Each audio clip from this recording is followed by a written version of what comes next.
नमस्कार, एएम/पीएम टाइम्स में आपका स्वागत है। इस समय हम पुरी के श्री जगन्नाथ मंदिर के सिंह द्वार के समक्ष खड़े हैं। इसे ईस्ट गेट कहा जाता है।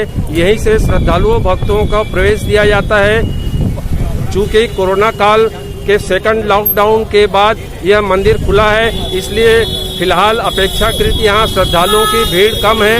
आप देख सकते हैं यहाँ पे सुरक्षा के पुख्ता प्रबंध किए गए हैं। श्री जगन्नाथ मंदिर एक हिंदू मंदिर है जो भगवान जगन्नाथ यानी श्री कृष्ण को समर्पित है। यह उड़ीसा राज्य के समुद्र तटवर्ती शहर पुरी में स्थित है। यह हिंदुओं के 4 धाम में से एक है जो कि वैष्णव संप्रदाय का मंदिर है।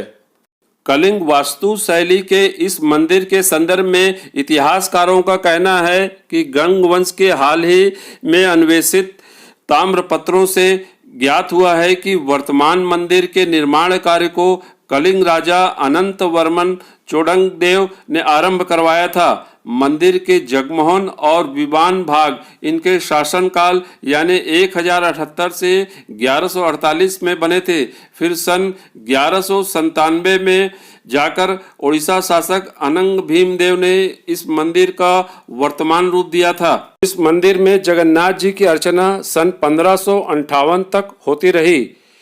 उसी वर्ष अफगान जनरल काला पहाड़ ने ओडिशा पर हमला कर दिया था और मूर्तियों के अलावा मंदिर के कई भाग ध्वंस कर दिए थे। साथ ही पूजा अर्चना भी बलात्पूर्वक बंद करवा दी गई थी। इसके बाद यहाँ के विग्रहों को गुप्त रूप से चिलिका झील में स्थित एक द्वीप में रख दिया गया था।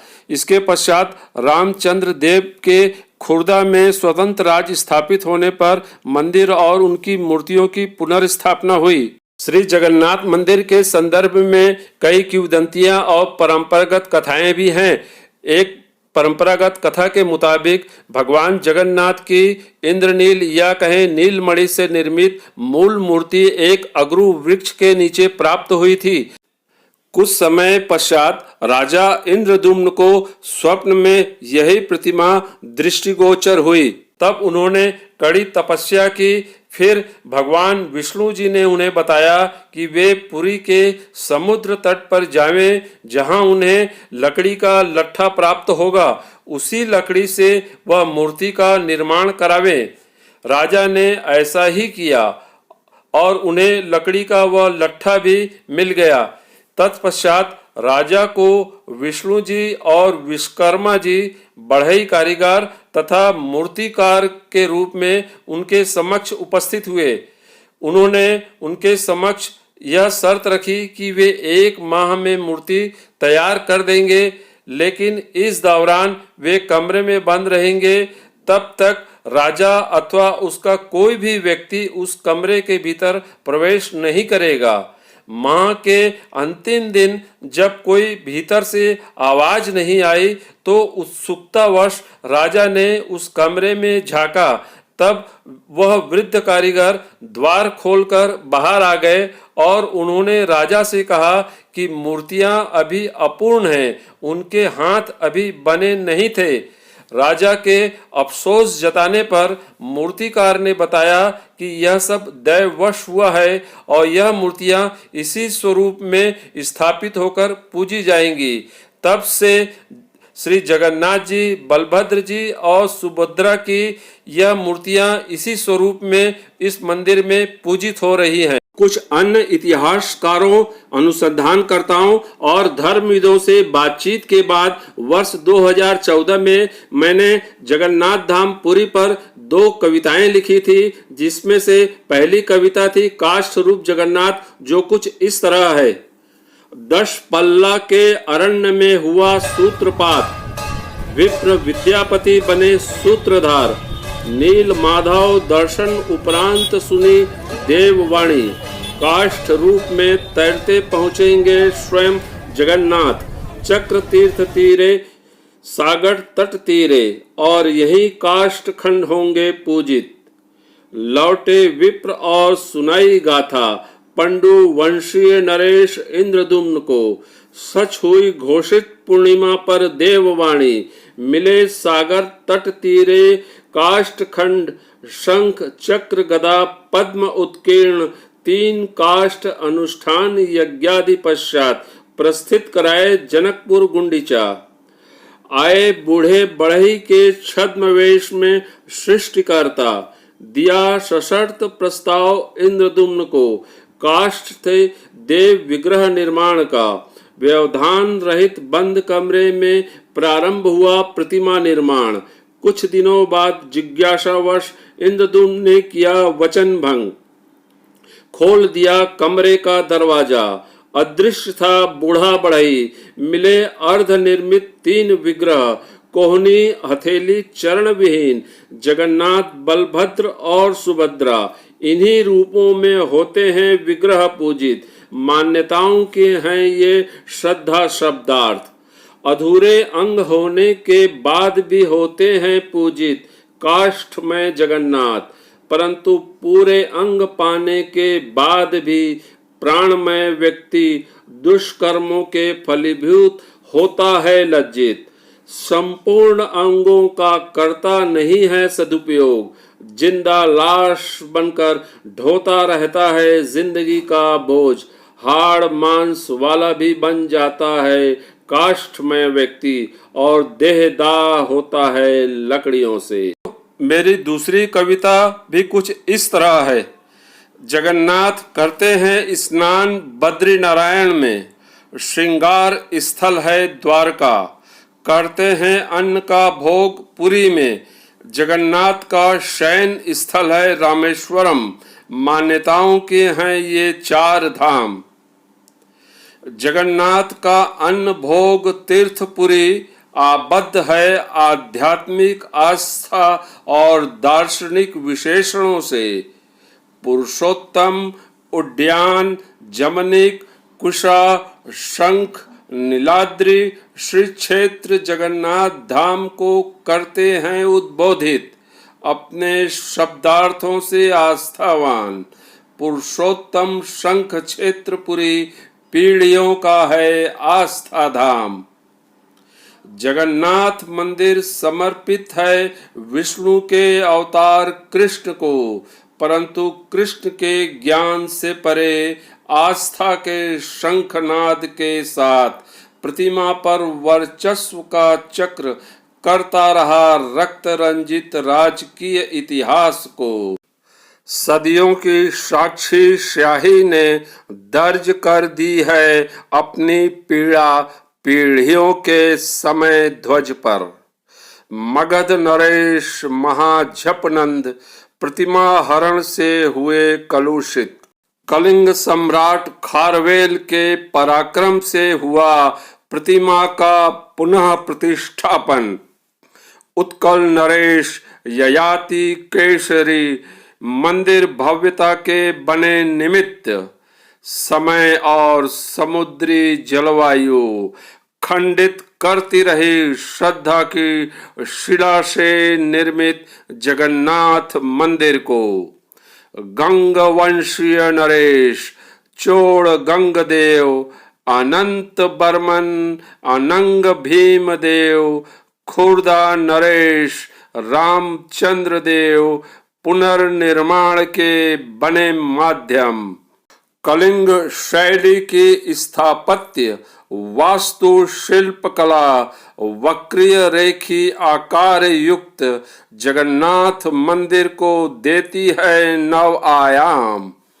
गर्भगृह के हैं सार्थक मायने। रत्न मंडित पाषाण चबूतरा विराजित वेदिका स्थल है जगन्नाथ बलभद्र सुभद्रा का। काष्ठमय प्रतिमाएं जीवंत होने की देती है प्रेरणा। विमान, मुखशाला, जगमोहन, भोग मंडप हैं मंदिर के प्रभाग। शिखर पर स्थापित नील चक्र प्रतीक है सुदर्शन चक्र का। लहराता लाल ध्वज संकेत देता है जगन्नाथ की उपस्थिति का। पूर्व में सिंह, पश्चिम में बाघ, उत्तर में हाथी, दक्षिण में अश्व, ये 4 दिशा प्रवेश द्वार हैं। मतांतर दर्शनाभिलाषियों के हैं, परंतु मंदिर के भीतर मिलती है एकाकार होने की सीख। सिंह द्वार सम्मुख अरुण स्तंभ सूर्य शक्ति का है परिचायक। अरुण स्तंभ के स्पर्श पश्चात प्रवेश यानी स्वयं को आलोकित कर जगन्नाथ के निकट जाना है। 4 दीवारी मेघनाथ प्राचीर रोकती है समुद्र की गर्जना, संदेश देती है दर्शनार्थियों को क्रोध कलह स्वर शांति का, असहिष्णु न बनने का। यहाँ की 22 सीढ़ियाँ हैं असल में अवगुणों की, जिसे पार कर मिलता है दर्शन लाभ जगन्नाथ का। बृहद रसोई घर में बनते हैं जगन्नाथ के लिए नैवेद्य योग विविध व्यंजन, चढ़ता है भोग महाप्रसाद। धन्य होते हैं ग्रहण कर दर्शनार्थी। कैसी है विडंबना, कैसा है विरोधाभास, कैसी है ये मानवीय सोच। मंदिर के बाहर बेबस बैठे, भूखे पेट हाथ फैलाए, लाचार दरिद्र नारायण में क्यों नहीं दिखते हमें जगन्नाथ? क्यों नहीं चढ़ाते इनके सम्मुख भोग चढ़ावा? क्या इनसे नहीं मिलेगा पुण्य? कब तक रहेगा ये प्रश्न अनुत्तरित? जगन्नाथ कहलाते हैं पतित पावन, अस्पृश्य पतित जनों के हैं उद्धार करता। सिंह द्वार के निकट भी विराजित, बाहर से भी मिलता दर्शन लाभ। फिर हम क्यों उलझे हैं छुआछूत के मकड़ जाल में, फंसे हैं वर्ण भेद के भंवर में। दुखित पतित जनों में क्यों नहीं दिखते हमें जगन्नाथ? कब होगा हमारा दिल दिमाग पावन? इसका जवाब जगन्नाथ ही जाने। काष्ठ खंड में भी जीवंत रहते हैं जगन्नाथ, भावानुरूप होते हैं श्रृंगारित जगन्नाथ। तिथि विशेष में होते वेश धारित जगन्नाथ, एक विग्रह में बहुविन्यासित जगन्नाथ। पद्म स्वर्ण गजेंद्र मोक्ष वेश, प्रलंबासुरवत कालिया दमन वनभोजी रघुनाथ, नरसिंह वेश राधा दामोदर वेश में भी श्रृंगारित जगन्नाथ कल्याण भाव करते हैं प्रस्फुटित। विविध वेश से करते हैं प्रमाणित जगन्नाथ, सत्कर्मों से होगा जीवन फलित। जगन्नाथ अपने बहुरूप से हमें करते हैं प्रेरित। व्यक्तियों का चेहरा हो छद्म रहित, हर चेहरा हो कल्याण भाव सहित। मुखौटा धारण में हो अच्छी नियत, तभी होगा हमारा जीवन आनंदित। रथ यात्रा में एकता होती है प्रदर्शित, हर वर्ग के श्रद्धालु होते हैं हर्षित।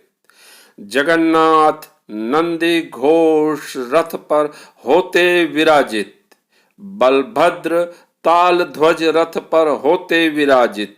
सुभद्रा देव दलन रथ पर होती हैं विराजित। सांकेतिक रंगों से होते सुसज्जित, रस्सा खींचते हाथ आस्था सहित। गुंडीचा मंदिर होते हैं ये प्रस्थित, बाहुड़ा यात्रा भी करती है प्रफुल्लित। मंदिर से बाहर आकर विराजित रथारूढ़ जगन्नाथ संदेश देते हैं जनप्रतिनिधियों को जनता के बीच रहने का, समभाव के साथ मिलने का, सबके विकास की रथ यात्रा में एकता का, प्रगति से जुड़े हाथ में हो निहित जगन्नाथ, सर्व जन कल्याणकारी हो अपने अपने जगन्नाथ। साथियों, यह सड़क श्री जगन्नाथ मंदिर की तरफ जाती है। यह पुरी की मुख्य सड़क मानी जाती है और काफ़ी चौड़ी भी है यह सड़क। इसके चौड़ीकरण के पीछे का उद्देश्य यह है कि यहाँ का जो वार्षिक उत्सव रथ यात्रा है वो रथ यात्रा इसी मुख्य सड़क से निकलती है।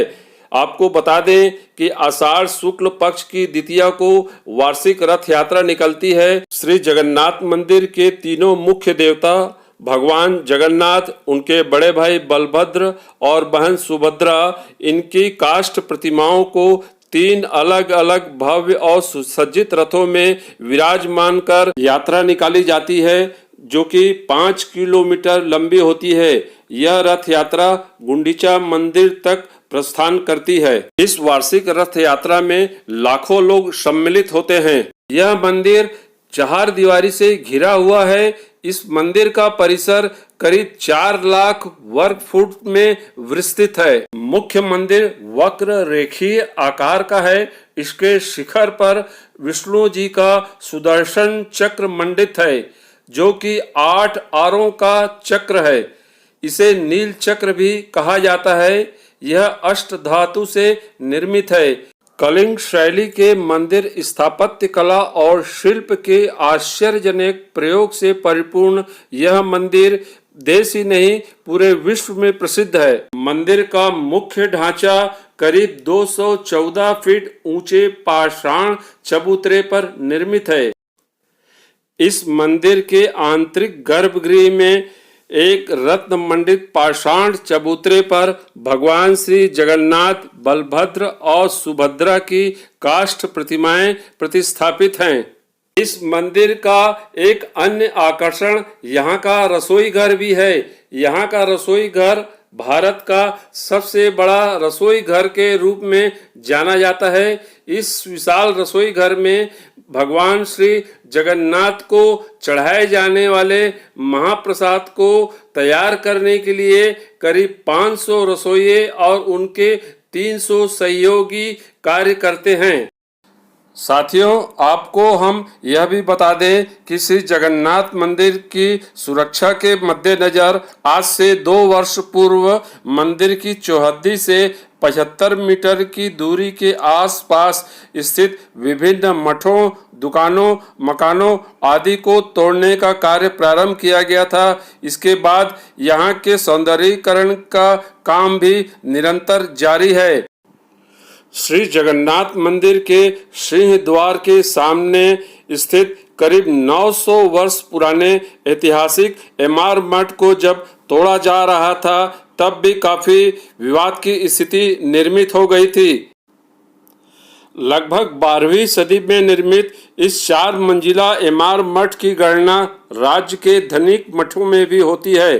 कुछ वर्ष पूर्व यहाँ 400 से ज्यादा चांदी की ईंटें प्राप्त हुई थी। इस मठ को तोड़ते वक्त भूतल घर मिलने से स्थानीय जनों द्वारा यहाँ गुप्त धन छिपे होने के कयास भी लगाए जा रहे थे, जबकि जिला प्रशासन ने स्पष्ट कर दिया था कि उसमें कोई खजाना नहीं है। उस जमाने में इसमें धान और अन्य खाद्य सामग्रियों का भंडारण किया जाता था। इस मठ को तोड़ने की प्रक्रिया शुरू करने से पूर्व इस मठ और इसके परिसर में बनी दुकानों का सामान स्थानांतरित कर दिया गया था। मठ परिसर में रहने वाले कर्मियों के रहने की अस्थायी व्यवस्था भी धर्मशाला में की गई थी, जबकि मठ के मुख्य महंत राजगोपाल रामानुज दास तबीयत खराब होने की वजह से उन्होंने तब नोटिस भी ग्रहण नहीं किया था। बाद में मठ की दीवार पर उस नोटिस को चस्पा भी कर दिया गया था। मुख्य महंत ने मौन व्रत भी धारण कर लिया था विरोध स्वरूप। वे मठ से आने को तैयार भी नहीं थे। काफी जद्दोजहद के बाद जिला प्रशासन से उनकी बातचीत हुई थी।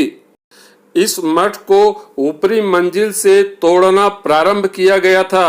यहाँ स्थित रघुनंदन ग्रंथालय को भी तोड़ दिया गया था।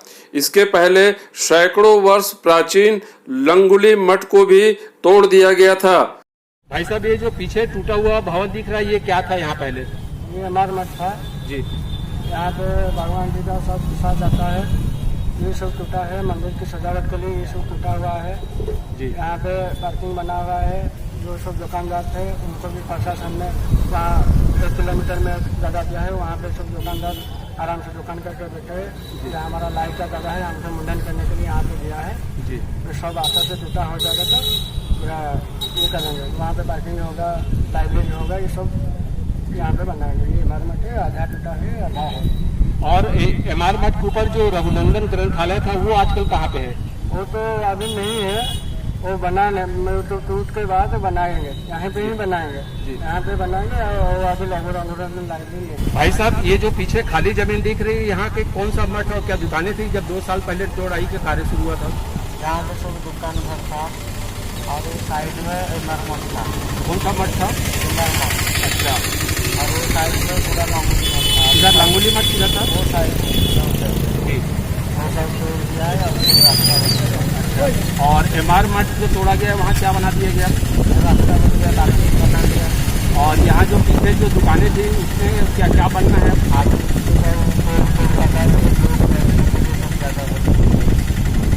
यहाँ जो छोटे दुकानदार भी व्यवसाय करते थे, तो इस बेदखली अभियान के दौरान उनको क्या तकलीफ हुई थी? तकलीफ तो हुआ सबको। अभी जो लॉकडाउन में बंद कर दिया,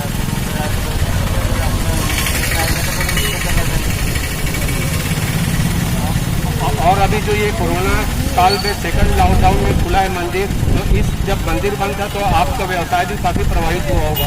हमारा व्यवसाय कुछ नहीं था जी।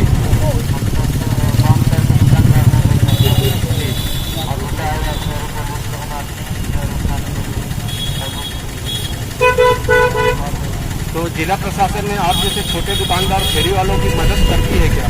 मदद किया है। अच्छा। हमारे कुछ मदद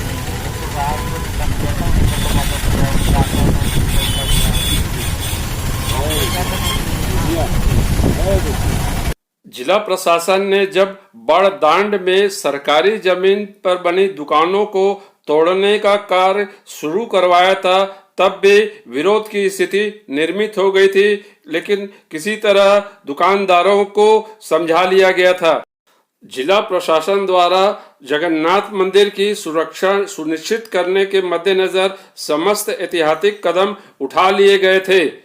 सौंदर्यीकरण का कार्य शुरू होने से पहले ही उड़ीसा के मुख्यमंत्री नवीन पटनायक ने श्री जगन्नाथ मंदिर के संरक्षण क्षेत्र के लिए विशेष पुनर्वास पैकेज की घोषणा भी कर दी थी। साथ ही यह सख्त मंशा भी जताई थी कि चूंकि श्री जगन्नाथ मंदिर एक प्रमुख विरासत स्थल भी है, इसलिए इसकी सुरक्षा से किसी भी प्रकार का समझौता नहीं किया जा सकता है।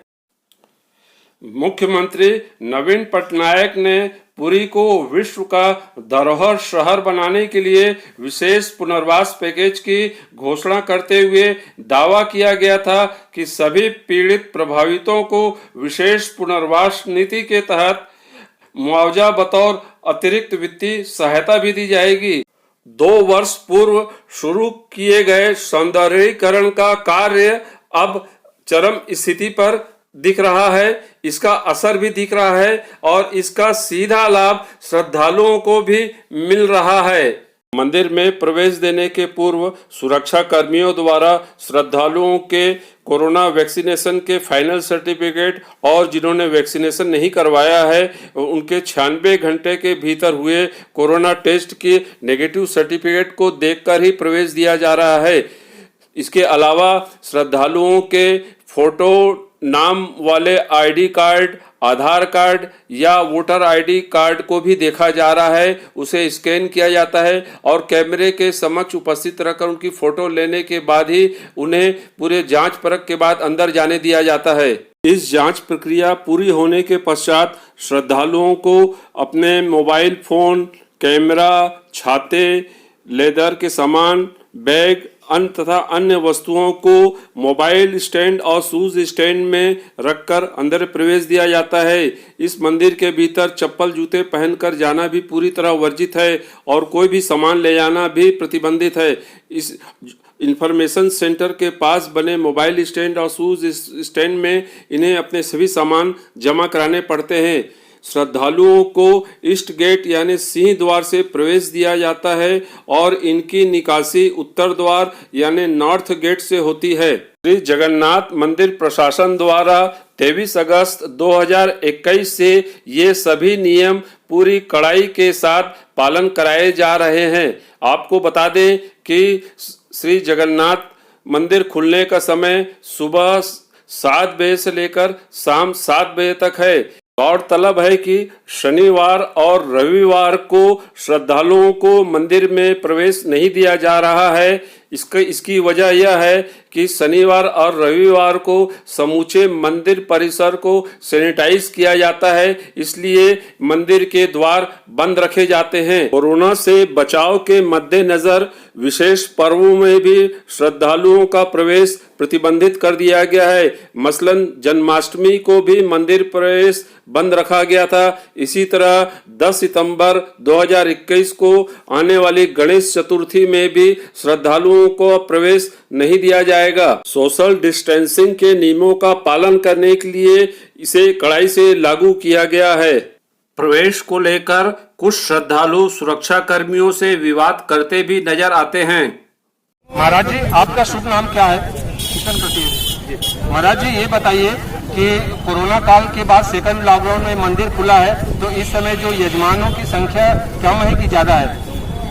यजमानों की संख्या तो ज्यादा रहेगा हमेशा के लिए मंदिर में, लेकिन जो टेस्ट वगैरह करके जाते हैं जी, तो लोग थोड़ा परेशानी होते हैं।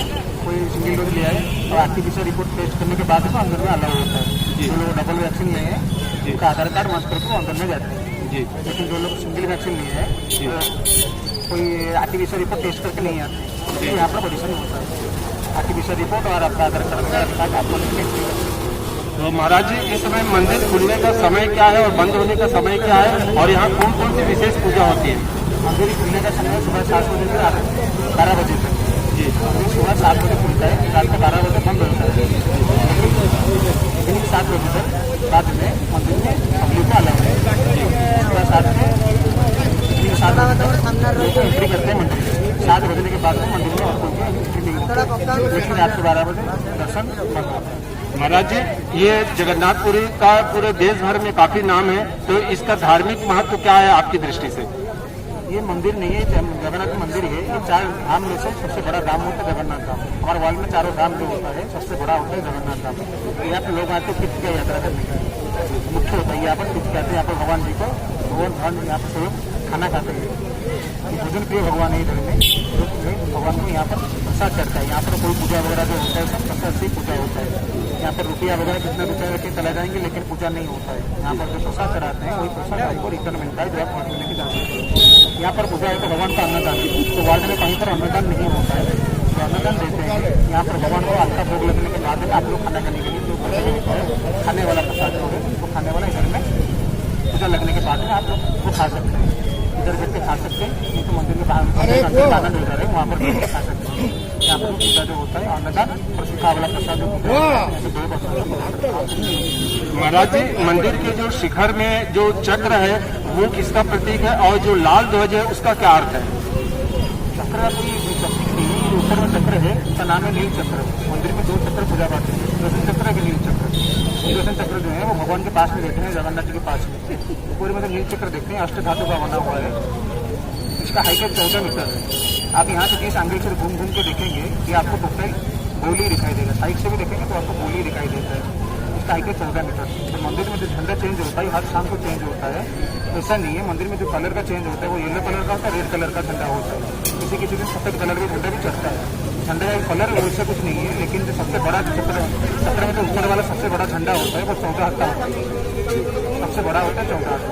हाथ के हिसाब से चढ़ता है, सबसे कम होता है 5 हाथ। 5, 7, 9, 11, 14 5 यहाँ पर झंडा चढ़ता है। आज शाम को ही चेंज होगा। महाराज जी, जो वार्षिक रथ यात्रा होती है उसमें 3 रथ निकलते हैं, उन रथों के क्या क्या नाम है और उसका रथ का क्या विशेष पौराणिक महत्व है? यहाँ पर जो मंदिर में जो रथ यात्रा होता है, आषाढ़ महीना में रथ यात्रा होता है। यहाँ पर 3 रथ बनाया जाता है भगवानों के लिए। तो 3 रथ का नाम है दर्पदलक, तालध्वज और नंदीध्वज। ये तीनों भगवान का रथ बनाया जाता है, क्योंकि यहाँ पर भगवान का 3 है लेकिन उनका पूजा अलग अलग होता है, इसलिए सबका उनका अलग अलग है, उनका गोत्र अलग अलग है, इसलिए यहाँ पर सब अलग अलग पूजा होता है। मंदिर के अंदर उनका 3 पंडा, एक पंडा भगवान का पूजा नहीं कर सकता, इसलिए उनका अलग अलग 3 पंडा, 3 पंडा होते हैं भगवान के। तो ये रथ यात्रा निकलती है, ये कहाँ तक जाती है और वापस कब आती है? यहाँ पर आश्रम में रथ यात्रा होता है, वो रथ यात्रा ये मंदिर का जो मेन गेट है यहाँ से निकलता है। 3 किलोमीटर दूर जाते हैं, यहाँ गुंडीचा मंदिर है, तो गुंडीचा मंदिर में जाते हैं और 9 दिन के बाद में वो रिटर्न करते हैं। रिटर्न यात्रा को भावड़ा यात्रा बोलते हैं। 9 दिन बाद आने के बाद में यहाँ पर रथ के ऊपर में भगवान का सोनर का भेष होता है, गोल्डन का भेष होता है और रसगुल्ला का भेष होता है। 2-3 दिन इधर में रथ के ऊपर में रुकते हैं, फिर एक दिन शाम को फिर अंदर में जाते हैं। और महाराज जी, यहाँ जो चंदन तालाब है उसका क्या महत्व है मंदिर के लिहाज से? उनका चंदन का तालाब होता है यहाँ से यहाँ पर 1.5 किलोमीटर के दूर में एक नरेंद्र रिवर है, वहाँ पर स्वयं भगवान जी वहीं पर जाते हैं। वो जो नाव जिसको बोलते हैं, वो नाव में उनका परिक्रमा वहाँ पर होता है, चंदन यात्रा उसको बोलते हैं। चंदन का स्नान करने के बाद में वहाँ पर नाव में रिवर के अंदर में वो परिक्रमा करते हैं, वो होता है चंदन यात्रा। बहुत बहुत धन्यवाद महाराज जी, आपने AMPM टाइम्स को समय दिया। नमस्कार।